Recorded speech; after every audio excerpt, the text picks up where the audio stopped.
La vie de chef présumé d'un gang mondial de trafiquants de cocaïne n'est pas facile. Surtout quand on est en même temps l'un des hommes les plus recherchés d'Europe. Ridwan Tari était à la fois l'un et l'autre. Il était lié au trafic d'importantes quantités de cocaïne dans le monde entier, et s'était mis en tête d'éliminer tous ceux qui se trouvaient sur son chemin. Il est même allé jusqu'à tuer un célèbre journaliste néerlandais en plein jour, pour envoyer un message au reste du monde. Malheureusement pour lui, il y avait un adversaire qu'il était impossible de battre. Ridwan Tari est né dans le nord du Maroc le 20 décembre 1977. En 1980, sa famille et lui ont déménagé aux Pays-Bas. Il n'a pas fallu longtemps pour qu'il devienne membre d'un gang de rue appelé The Bad Boys. Ce gang de rue se concentrait principalement sur la petite délinquance et était très peu organisé. En 1992, Tari est poursuivi en justice pour la première fois de sa vie.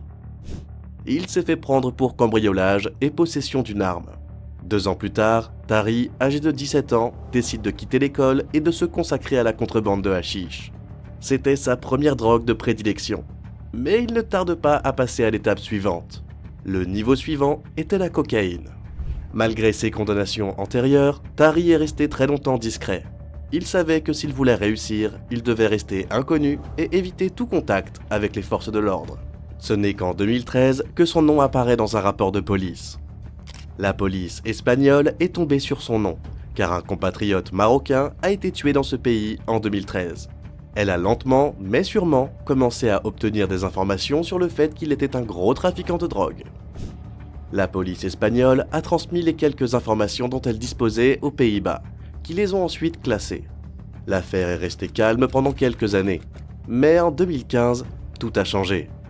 Ebrahim Bouzou a déposé un rapport de police contre Tari et son bras droit, Saïd Razouki. Bouzou a agi ainsi parce qu'il savait qu'il figurait sur sa liste des personnes à abattre. Tari voulait le tuer parce que Bouzou avait aidé à kidnapper le propriétaire d'un café qui était un bon ami à lui. L'année 2015 a également été marquée par l'arrestation d'un grand groupe d'hommes à la suite d'une vaste saisie d'armes. Après avoir piraté et analysé leur téléphone PGP, il est apparu clairement qu'il s'agissait de complices de Tari. Ridwan Tari a commencé à gagner en notoriété. Mais lorsque la police a vraiment voulu le poursuivre, il était déjà bien trop tard. Ridwan Tari est devenu si immensément riche en si peu de temps qu'il a pu acheter sa liberté. Il s'agit peut-être de l'une de ses décisions les plus intelligentes, car pendant que la police dormait, il construisait un empire de la cocaïne qui est devenu l'un des plus grands au monde. À partir de la fin de l'année 2015, le pouvoir et la folie de Tari ont vraiment commencé à se manifester. Il était absolument implacable. Tous ceux qui se mettaient en travers de son chemin étaient traités en conséquence, et sa façon de traiter était tout sauf amicale. En 2015, il a ordonné l'assassinat d'un employé d'un magasin d'espionnage parce qu'il pensait, ce qui n'a pas été confirmé, que cette personne avait donné des informations sur lui à la police. Le 17 avril 2016, Samir Errahib a également été assassiné parce qu'il aurait apparemment parlé. Cette horrible histoire est vraiment incroyable. Lorsque Tari a ordonné qu'on attente à sa vie, Samir l'a su et est resté dans l'ombre. Tari, furieux, a perdu patience et a offert 1 million d'euros au tueur à gages pour qu'il s'introduise dans la maison de Samir et tue toute sa famille, puisqu'il ne voulait pas en sortir lui-même. Quelques jours plus tard, Samir est sorti de chez lui. Les tueurs à gages l'ont attendu et lorsqu'il est revenu, ils l'ont abattu dans sa voiture.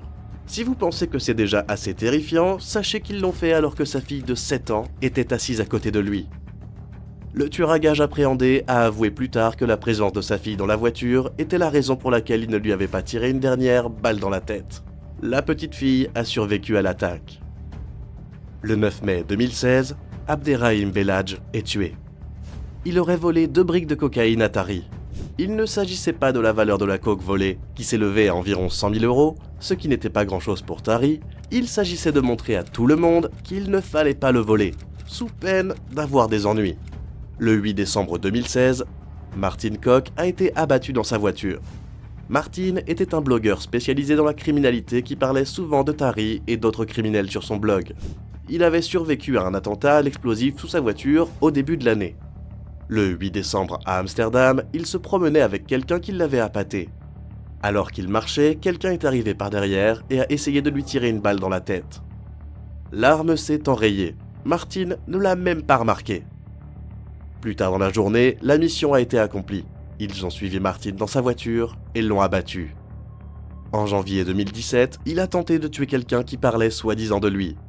Les tueurs à gages ont malheureusement tué la mauvaise personne. Cette erreur sera le début de la chute de Tari. Il était en état de choc total, a déclaré la police de Dubaï aux journalistes. Dubaï est un point névralgique pour les criminels du monde entier. Ils pensaient tous pouvoir profiter de la beauté de la ville tout en menant leurs opérations. Malheureusement pour eux, la police de Dubaï a nettoyé ses rues et a entamé une guerre contre tous les criminels résidant dans la ville. La police de Dubaï a suivi plus de 10 personnes qui auraient été en contact avec Tari. Cela les a conduits à une villa de luxe, dans laquelle Tari pouvait potentiellement se trouver. La villa semblait abandonnée, tous les volets étaient fermés. Il n'y avait pas de voiture ni de mouvement pendant la journée. Cependant, un homme jetait les ordures tous les soirs. Pour la police, c'était le signe qu'il y avait bien des gens à l'intérieur de la maison. Mais qui? Eh bien, c'était le cerveau des anges de la mort, Monsieur Tari lui-même.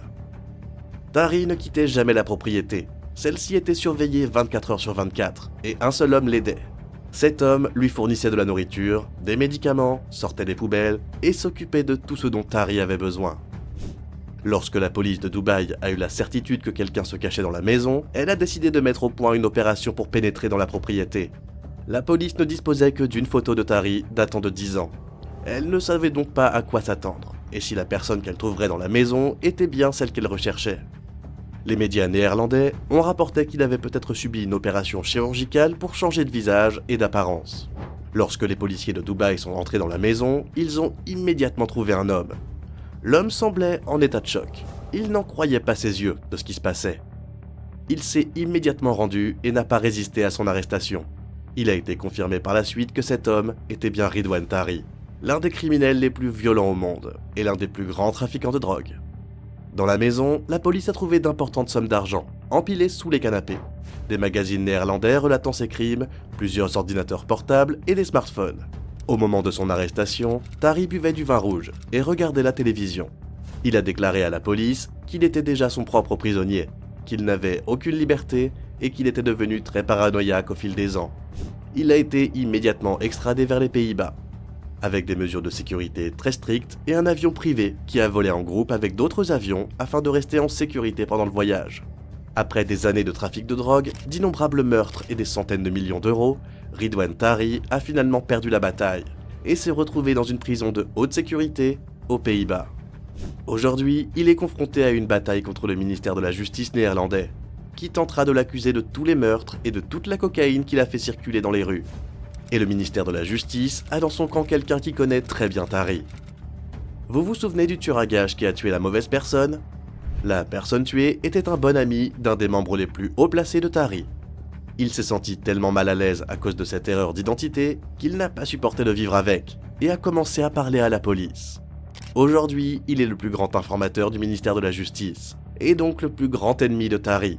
Tari et son gang ont déjà tué le frère de cet informateur et même son avocat pour se venger. Mais il est déjà trop tard.